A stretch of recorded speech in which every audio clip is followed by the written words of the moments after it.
Chettinad Cement, 64 years of excellence. Your perfect concrete choice. Madurai சித்திரை திருவிழாவின் முக்கிய நிகழ்வான கள்ளழகர் வைகை ஆற்றில் இறங்கும் நிகழ்ச்சிக்காக ஏற்பாடுகள் தீவிரமாக நடைபெற்று வருகிறது. இதுகுறித்து கள தகவல்களுடன் செய்தியாளர் ஜெகநாத் இணைந்திருக்கிறார். அவரிடம் கேட்கலாம். ஜெகநாத், வணக்கம். இதுக்காக மாவட்ட நிர்வாகம் சார்பில் என்னென்ன சிறப்பு ஏற்பாடுகள் செய்யப்பட்டிருக்கிறது, மேலும் காவல்துறை சார்பில் என்னென்ன பாதுகாப்பு ஏற்பாடுகள் செய்யப்பட்டிருக்கிறது, கள தகவல்களை சொல்லுங்க.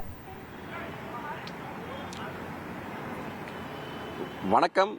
சித்திரை திருவிழா என்றாலே உலக தமிழர்களுக்கு நினைவு வருவது மதுரை மாவட்டம்தான். குறிப்பாக மதுரை மாவட்டத்தில் நடைபெறக்கூடிய இந்த சித்திரை திருவிழா உலக புகழ்பெற்ற சித்திரை திருவிழாவாக கொண்டாடப்படுகிறது. குறிப்பாக இந்த மதுரையில் பார்த்தீங்கன்னா வைகை ஆற்றில் கள்ளழகர் எழுந்தருளக்கூடிய அந்த நிகழ்ச்சியானது மிகவும் உற்சாகமாக பக்தர்களுடைய கோஷங்களுடன் அந்த நெகிழ்ச்சியான சம்பவம் இங்கு நடைபெறும்.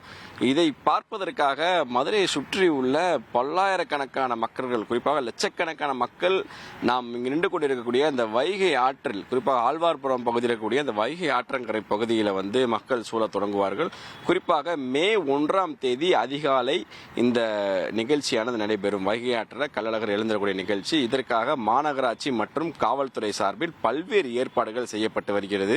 குறிப்பாக இந்த கள்ளழகர் வைகை ஆற்றில் இறங்கும் போது இந்த மதுரை கோரிப்பாளையம் அடுத்த ஆழ்வார்புரம் பகுதியில் இந்த பொக்லைன் இயந்திரங்கள் மூலம் இந்த வைகை ஆற்றுப்படுக்கை சமப்படுத்தப்பட்டு சுத்தப்படுத்தப்பட்டு இந்த பணிகளானது நடைபெற்றுக் கொண்டிருக்கிறது. இந்த பணிகள் தீவிரமாக நடைபெற்றுக் கொண்டிருக்கிறது. குறிப்பாக இந்த பகுதியில் பார்த்தீங்கன்னா பந்தல் அமைப்பதும் தடுப்பு வேலிகள் அமைப்பதும் இந்த பணியானது தீவிரமாக நடைபெற்றுக் கொண்டிருக்கிறது. பார்த்துக் கொண்டிருக்கிறோம். இந்த ஆற்றங்கரையை சுற்றி தடுப்பு வேலிகள் அமைக்கப்பட்டிருக்கிறது. ஏனென்றால் லட்சக்கணக்கான பக்தர்கள் இந்த ஆற்றங்கரையோரம் மட்டுமல்லாமல் ஆறு முழுவதும் இங்கு மக்கள் வெள்ளமாக காட்சியளிக்கும். அவர்கள் பாதுகாப்புடன் இருப்பதற்காக இந்த வேலிகளானது அமைக்கப்பட்டுக் கொண்டிருக்கிறது. குறிப்பாக மாநகர் காவல்துறை சார்பில் பலத்த பாதுகாப்பு ஏற்பாடுகளும் செய்யப்பட்டு வருகிறது. இங்கு கண்காணிப்பு கேமராக்கள் தற்காலிகமாக பொருத்தப்பட்டு வருகிறது. மேலும் தற்காலிக கோபுரங்கள் அமைக்கப்பட்டு அதன் மூலம் இந்த கூட்ட நெரிசலை கட்டுப்படுத்துவதற்காக அவர்களை தொடர்ந்து கண்காணிப்பதற்காக அலங்கார மின் விளக்குகள் அமைப்பது போன்ற பணிகளானது இங்கு நடைபெற்றுக் கொண்டிருக்கிறது.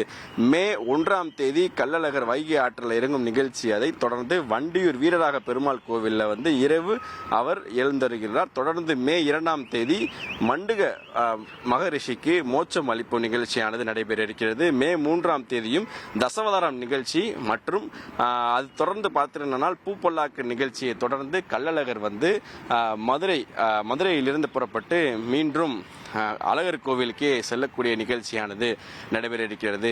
சித்திரை திருவிழாவை இது மட்டும் இல்லாமல் நாளை மறுநாள் பார்த்தீங்கன்னா மீனாட்சிக்கு திருக்கல்யாணம் நடைபெற இருக்கிறது. அதற்கு அடுத்த நாள் தேர் திருவிழாவானது தேரோட்டம் நடைபெற இருக்கிறது. இது போன்ற பல்வேறு முக்கிய சித்திரை திருவிழா நிகழ்ச்சிகள் மதுரையில் கொண்டாடப்பட இருப்பதன் காரணமாக மதுரை மாவட்டம் முழுவதும், குறிப்பாக மாநகர் பகுதியில் காவல்துறையினர் பல்வேறு பகுதிகளில் குறிப்பாக அந்த போக்குவரத்து மாற்றங்கள் ஏற்பாடு செய்யப்பட்டிருக்கிறது. தினந்தோறும் இரவு நேரங்களில் மாலை நேரங்களில் மீனாட்சி அம்மனுடைய அந்த வீதி உலா 4 மாசி வீதிகளில் உலா வரக்கூடிய நிகழ்ச்சியானது நடைபெறும். பக்தர்கள் அங்கும் ஆயிரக்கணக்கான பக்தர்கள் கூடுவார்கள். அந்த நிகழ்ச்சி அன்று அந்த பகுதி முழுவதும் பார்த்திருந்தால் காவல்துறையினர் போக்குவரத்தை மாற்றி பல்வேறு மக்களுக்கு தேவையான அனைத்து வசதிகளும் செய்யப்பட்டிருக்கிறது. இது போன்ற தற்போது இந்த வைகை ஆற்றில் சுத்தப்படுத்தப்பட்டு தற்போது அனைத்து தலங்களையும் பார்த்தீங்கன்னா சமன் செய்யப்பட்டு மே 1ஆம் தேதி கள்ளழகர் வைகை ஆற்றில் எழுந்தருளக்கூடிய நிகழ்ச்சிக்கு தற்போது களம் இந்த இடம் தயாராக இருக்கிறது என்பது குறிப்பிடத்தக்கது. பல தகவல்களுக்கு நன்றி Jagannath. Chettinad Cement, 64 years of excellence. Your perfect concrete choice.